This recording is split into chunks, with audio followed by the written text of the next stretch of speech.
샬롬. 무더운 여름철이죠. 또 여러분에게 하나님의 은혜와 축복이 함께 하시기를 주의 이름으로 축원합니다. 오늘도 주님과 동행하시고요. 말씀을 깊이 묵상하면서 힘겨운 세상이지만 말씀의 힘을 얻고 믿음으로 승리하며 살아가는 여러분들이 되시기를 주의 이름으로 축복합니다. 오늘 아침 하나님께서 우리에게 허락해 주신 말씀은 시편 18편 1절에서 19절 말씀입니다. 나의 힘이신 주님, 내가 주님을 사랑합니다. 주님은 나의 반석, 나의 요새, 나를 건지시는 분, 나의 하나님은 내가 피할 바위, 나의 방패, 나의 구원의 뿔, 나의 산성이십니다. 나의 찬양을 받으실 주님, 내가 주님께 부르짖습니다. 주님께서 나를 원수들에게서 건져주실 것입니다. 죽음의 사슬이 나를 휘감고 죽음의 물살이 나를 덮쳤으며 수월의 줄이 나를 동여묶고 죽음의 덫이 나를 덮쳤다. 내가 고통 가운데에서 주님께 부르짖고 나의 하나님을 바라보면서 살려달라고 부르짖었더니 주님께서 그의 성전에서 나의 간구를 들으셨다. 주님께 부르짖는 나의 부르짖음이 주님의 귀에 다다랐다. 주님께서 크게 노하시니 땅이 꿈틀거리고 흔들리며 산의 뿌리가 떨면서 뒤틀렸다. 그의 코에서 연기가 솟아오르고 그의 입에서 모든 것을 삼키는 불을 뿜어내시니 그에게서 숫덩이들이 불꽃을 튕기면서 달아올랐다. 주님께서 하늘을 가르고 내려오실 때에 그 발 아래에는 짙은 구름이 깔려 있었다. 주님께서 그룹을 타고 날아오셨다. 바람 날개를 타고 높이 솟으셨다. 어둠을 장막 삼아 두르시고 빗방울 머금은 먹구름과 짙은 구름으로 둘러서 장막을 만드셨다. 주님 앞에서는 광채가 빛나고 짙은 구름은 불꽃이 되면서 우박이 쏟아지고 벼락이 떨어졌다. 주님께서 하늘로부터 천둥 소리를 내시며 가장 높으신 분께서 그 목소리를 높이시며 우박을 쏟으시고 벼락을 떨어뜨리셨다. 주님께서 화살을 쏘아서 원수들을 흩으시고 번개를 번쩍이셔서 그들을 혼란에 빠뜨리셨다. 주님께서 꾸짖으실 때에 바다의 밑바닥이 모두 드러나고 주님께서 진노하셔서 콧김을 내뿜으실 때에 땅의 기초도 모두 드러났다. 주님께서 높은 곳에서 손을 내밀어 나를 움켜잡아 주시고 깊은 물에서 나를 건져 주셨다. 주님께서 나보다 더 강한 원수들과 나를 미워하는 자들에게서 나를 건져 주셨다. 내가 재난을 당할 때에 원수들이 나에게 덤벼들었으나 주님께서는 오히려 내가 의지할 분이 되어 주셨다. 이렇게 나를 좋아하시는 분이시기에 나를 넓고 안전한 곳으로 데리고 나오셔서 나를 살려 주셨다. 아멘. 오늘 본문의 말씀은 시편 가운데, 아니 성경 가운데에서 사람들이 많이 사랑하는 구절 가운데 하나입니다. 시편 18편 1절 말씀입니다. 나의 힘이신 주님, 내가 주님을 사랑합니다. 얼마나 귀한 말씀인지 몰라요. 오늘 본문을 이해하기 위해서는 오늘 본문에 붙여있는 부제의 내용을 보면 여호와의 종 다윗의 시 인도자를 따라 부르는 노래, 여호와께서 다윗을 그 모든 원수들의 손에서와 사울의 손에서 건져주신 날에 다윗이 이 노래의 말로 여호와께 아뢰어 이르되 이렇게 말씀합니다. 그러니까 바로 이 시편 18편은 모든 원수들에게 손에서 사울의 손에서 건져주신 날, 그러니까 다윗은 온갖 고통과 순환 속에서 살았지만 하나님의 은혜로 잘 극복하고 그가 하나님 앞에 감사를 드리는 시입니다. 오랫동안 겪었던 그 고통, 그 고난 속에서 하나님이 베풀어 주신 은혜, 그 놀라운 구원의 역사, 뒤돌아보면 감사할 수밖에 없어서 벅찬 마음으로 하나님 앞에 감사의 기도를 드리는 말씀입니다. 어디 다윗뿐이겠습니까? 저와 여러분도 여러분 지난 날을 가만히 뒤돌아보면 하나님이 베풀어 주신 은혜가 얼마나 많습니까? 그 위기 가운데 나를 붙들어 주시고 그 고통 가운데 나를 위로해 주시고 그 어려움 가운데 나를 붙들어 주신 그 하나님, 가만히 지난 날을 뒤돌아보면 감사할 것밖에 없지요. 하지만 여러분, 오늘 여러분은 어떻습니까? 지금 당장은 어떤 고통이 계속 밀려오고 어려움이 계속 있습니까?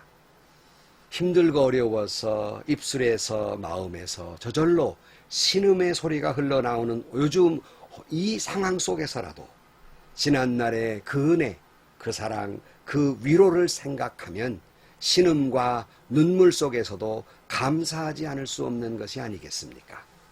다윗은 오늘 본문에서 하나님이 나를 이렇게 사랑하셨노라고, 하나님이 나를 이렇게 사랑하셨노라고 고백하고 있어요. 이런 말을 고백하는 신앙은 결코 식어질 수가 없는 겁니다. 이런 고백을 하는 사람은 앞으로 어떤 고통과 고난이 온다 할지라도 하나님이 나를 이렇게 사랑해 주셨다는 걸 기억하는 사람은 결코 주님을 배반하지 아니하고 날마다 감사할 수밖에 없는 겁니다. 여러 번 말씀드렸습니다마는 신앙이라고 하는 것은 관념이 아니에요. 철학이 아닙니다. 그냥 생각이 아니에요. 생각에서 나오는 게 아닙니다. 우리 기독교의 신앙은 생생한 삶의 현장에서 체험되어지는 체험적 신앙인 겁니다. 다윗이 오늘 본문에서 고백하는 것은 그 하나님은 어떤 이론이나 관념이나 생각에서 나오는 말이 아니라 다윗이 겪은 생생한 삶의 현장에서 체험된 하나님을 고백하고 있는 겁니다. 특별히 다윗은 평생 동안 전쟁터에서 산 사람이에요. 반평생입니다. 그러므로 다윗은 이 전쟁터에서 생생히 하나님을 체험해요. 죽음이 왔다 갔다 하는 속에서 다윗을 위해서 싸우신 하나님, 그 속에 다윗을 도와주시는 하나님, 다윗이 어찌할 바를 말할 때 다윗 곁에서 위로해 주시고 지혜와 용기와 힘을 주셨던 그 하나님, 잊을 수가 없지요. 어떻게 그 하나님을 잊습니까? 생생한 하나님일 수밖에 없고 그 하나님을 고백하고 있는 겁니다. 그래서 2절에 생생하지요. 주님은 나의 반석, 나의 요새, 나를 건지시는 분, 나의 하나님은 내가 피할 바위, 나의 방패, 나의 구원의 뿔, 나의 산성이십니다. 추상적인 말이 하나도 없어요. 실제적인 말이에요. 생생한 전쟁터에서 방패와 성각이 되어주신, 피할 바위가 되어주신 하나님, 생사가 넘나드는 때 체험한 그 하나님이에요. 그러니까 여러분, 친구라 하더라도 평소에 세상에서 어떤 이권과 이익 때문에 만났던 친구와 전쟁터에서 목숨을 서로 나누었던 친구와는 전혀 결이 다른 겁니다. 그러니까 같은 신앙에도 다윗 같은 신앙은 결이 다른 거예요. 그 체험적 신앙은 전혀 다른 거예요. 그러므로 여러분, 오늘 본문의 말씀에 보면 이 체험적 하나님이기 때문에 다윗을 도우시기 위해 왔던 그 하나님의 모습을 그는 생생히 이렇게 또 기록하고 있습니다. 오늘 본문 13절 이하에 보면 주님께서 하늘로부터 천둥 소리를 내시며 가장 높으신 분께서 그 목소리를 높이시며 우박을 쏟으시고 벼락을 떨어뜨리셨습니다. 주님께서 화살을 쏘아서 원수들을 흩으시고 번개를 번쩍이셔서 그들을 혼란에 빠뜨리셨다. 주님께서 꾸짖으실 때 바다의 밑바닥이 모두 드러나고 주님께서 진노하셔서 콧김을 내뿜으실 때 땅의 기초도 모두 드러났다. 주님께서 높은 곳에서 손을 내밀어 나를 움켜잡아 주시고 깊은 물에서 나를 건져주셨다. 주님께서 나보다 더 강한 원수들과 나를 미워하는 자들에게서 나를 건져주셨다. 이 말씀을 보면요, 하나님은 다윗을 구하기 위해 있는 방법이란 다 동원하셨어요.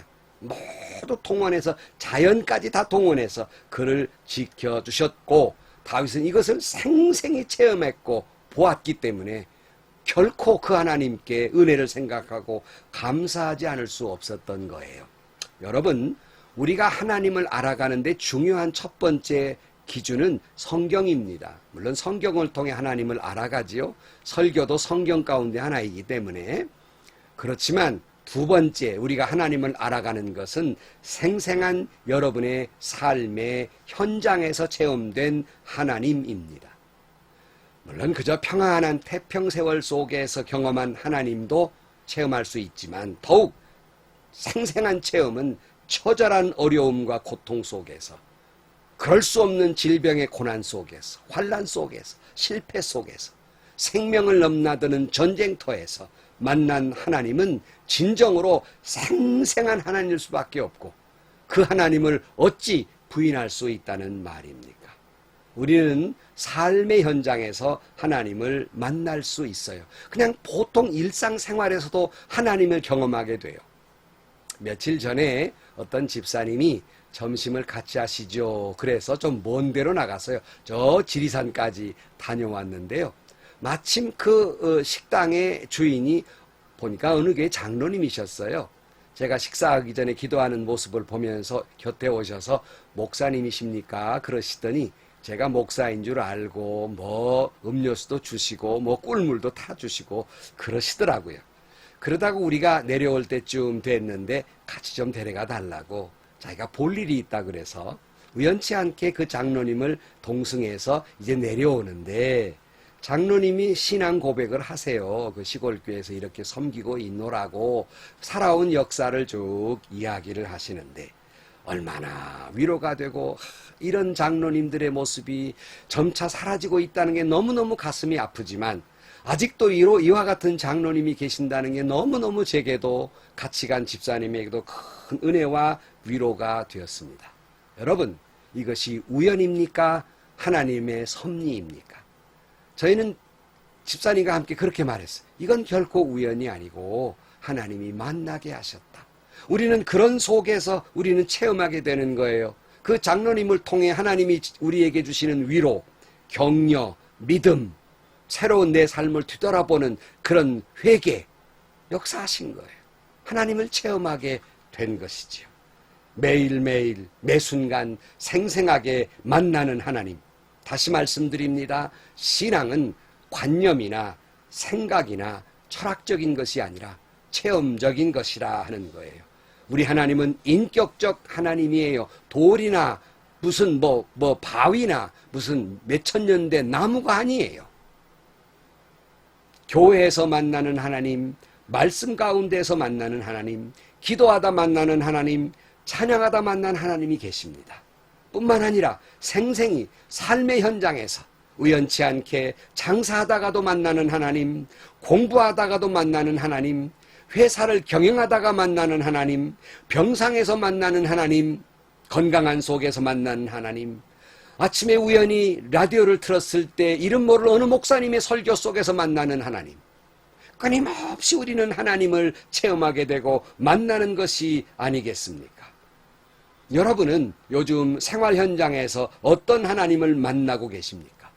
성경 속에서 만난 하나님도 귀한 하나님이시지만 내 삶 속에 체험되는 하나님, 그 하나님이 나에게 어떤 하나님으로 경험되어지고 있습니까? 여러분에게 고백하라면 여러분은 그 하나님을 어떤 하나님이라고 고백할 수 있겠습니까? 그렇게 만난 하나님은 내가 어떠한 시련이 닥친다 할지라도 결코 부인할 수 없고 그러기에 나의 힘이 되신 여호와여 내가 주님을 사랑합니다라고 고백하지 않을 수 없는 겁니다. 가끔 아주 스타덤에 오른 어떤 분야에 오른 분에게 기자들이 묻지요. 당신에게 지금까지 해왔던 것이 어떤 의미가 있습니까? 하는 질문이에요. 예컨대 야구 아주 훌륭한 선수에게 당신에게 야구란 어떤 의미가 있는 겁니까? 훌륭한 화가에게 당신에게 그림이란 어떤 의미가 있습니까? 이렇게 물어요. 그러니까 그걸 통해서 당신의 인생에 있어서 어떠한 의미가 부여됐느냐? 그런 질문이에요. 그렇다면 신앙인 여러분, 여러분에게 있어서 하나님은 누구이십니까? 하나님은 어떤 분이십니까? 여러분이 체험하신 하나님은 어떤 분이라고 신앙 고백하실 수 있겠습니까? 물론 다윗은 전쟁터에서 만났기 때문에 우리와는 좀 다르지만, 그러나 우리도 전쟁을 만나는 건 아니지만 생명의 위험 속에서 하나님을 만나기도 하고, 인생의 위기 속에 만나기도 하고, 원수와 같은 사람들이 괴롭히는 속에서, 그 속에서 하나님을 만나기도 하지 않겠습니까? 여러분, 삶의 살고 죽는 기로 속에서 하나님이 나를 다윗과 같이 그렇게 도와주실 줄로 믿습니다. 그 안에서 하나님을 만나게 되는 것입니다. 만날 수 있습니다. 누가 뭐라고 해도 우리는 그 하나님을 고백할 수밖에 없는 거예요. 나의 힘이신 주님, 내가 주님을 사랑합니다. 이 시편 18편 1절은 이 18편 전체의 주제예요. 나의 힘이 되어주신 하나님이시기에 내가 주님을 사랑한다는 것이 이 시편 18편에 가득히 고백되어져 있기 때문에, 여러분, 우리는 이 말씀을 깊이 외워두면 더 좋고요. 자주자주 고백해야 합니다. 근데 문제는요, 이 고백을 진정으로 하려면 여러분, 하나님보다 더 사랑하는 것이 있어서는 안 됩니다. 하나님보다 더 의지하는 사람은 이 고백을 할 수 없어요. 그냥 체하면서 그냥 말로는 할 수 있는데 진정일 수 없습니다. 예컨대 돈을 힘으로 알고 있는 사람이나 권력이나 자신의 부족한 지식이나 잔꾀가 힘인 줄 아는 사람이 나의 힘이 되신 주님, 내가 주님을 사랑합니다, 이렇게 고백할 수 있겠습니까? 말로는 할 수 있는데 진정한 고백일 수는 없는 거지요. 그러므로 여러분, 자신을 믿지 마세요. 하나님을 믿으세요. 여러분의 재산을 믿지 마세요. 하나님의 힘을 믿으세요. 여러분의 그 잔꾀나 그 부실한 그 지식이나 그것 똑똑한 채 하면서 의지하지 마세요. 하나님만 의지하세요. 하나님만 사랑하세요. 그런 자에게 하나님은 결코 수치를 당하지 않게 하실 것입니다. 오늘 3절 이하에 보면 나의 찬양을 받으실 주님, 내가 주님께 부르짖습니다. 주님께서 나를 원수들에게서 건져주실 것입니다. 죽음의 사슬이 나를 휘감고 죽음의 물살이 나를 덮쳤으며 스올의 줄이 나를 동여 묶고 죽음의 덫이 나를 덮쳤습니다. 내가 고통 가운데 주님께 부르짖고 나의 하나님을 바라보면서 살려달라고 부르짖었더니 주님께서 그의 성전에서 나의 간구를 들으셨다. 주님께서 부르짖는 나의 부르짖음이 주님의 귀에 다다랐다. 그 밑에 16절, 주님께서 높은 곳에서 손을 내밀어 나를 움켜잡아 주시고 깊은 물에서 나를 건져주셨다. 주님께서 나보다 더 강한 원수들과 나를 미워하는 자들에게서 나를 건져주셨다.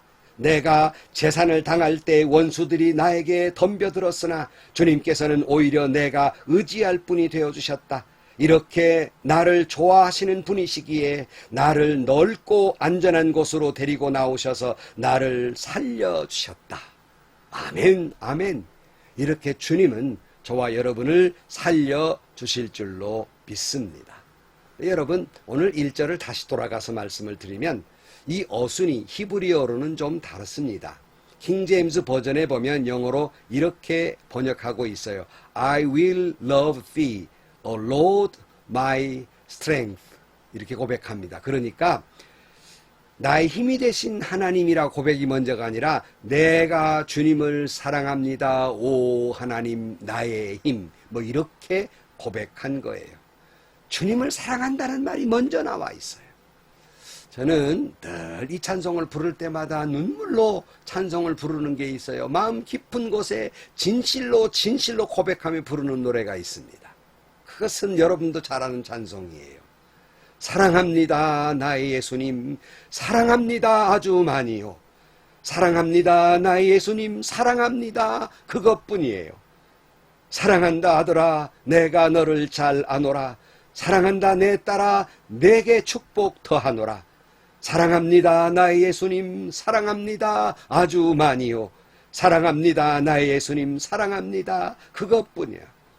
사랑한다 아들아 내가 너를 잘 아노라. 사랑한다 내 딸아 내게 축복 더하노라. 사랑한다 내 딸아 내가 너를 잘 아노라. 사랑한다 내 딸아 내게 축복 더하노라. 내게 축복 더하노라. 사랑하는 성도 여러분, 내가 만난 하나님, 내게 체험된 그 하나님이 계시기에 하나님을 사랑하지 않을 수 없고 그 하나님을 고백하지 않을 수 없습니다. 늘 하나님의 사랑을 고백하며 살아가는 여러분들이 되시기를 주의 이름으로 축복합니다. 다시 1절 말씀을 읽고 말씀을 마칩니다. 나의 힘이 되신 주님, 내가 주님을 사랑합니다. 기도하시겠습니다. 하나님 아버지, 그 숱한 어려움과 고통 속에서, 그 숱한 괴로움 속에서 나를 건져주신 하나님, 내가 주님을 사랑한다고 고백하지 아니할 수 없습니다. 나의 힘이 되신 주님, 내가 주님을 사랑합니다.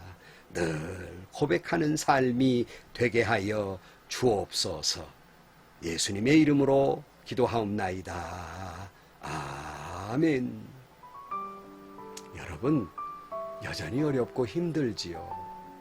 괴롭지요. 그 힘든 가운데에서 과거에 지금까지 내게 베풀어준 하나님의 은혜, 그 사랑, 그 위로를 기억하면 지금 그 고통은 문제없이 극복할 수 있고, 이 고통 속에서도 주님 앞에 내가 주님을 사랑합니다 고백하지 아니할 수 없고 결국은 여러분은 승리하게 될 것입니다. 오늘 또 주님 사랑을 고백하며 살아가는 여러분들이 되시기를 주의 이름으로 축원합니다. 오늘 또 여러분 행복하시고요. 오늘 또 좋은 일이 가득한 하루가 되시기를 주의 이름으로 간절히 축원합니다.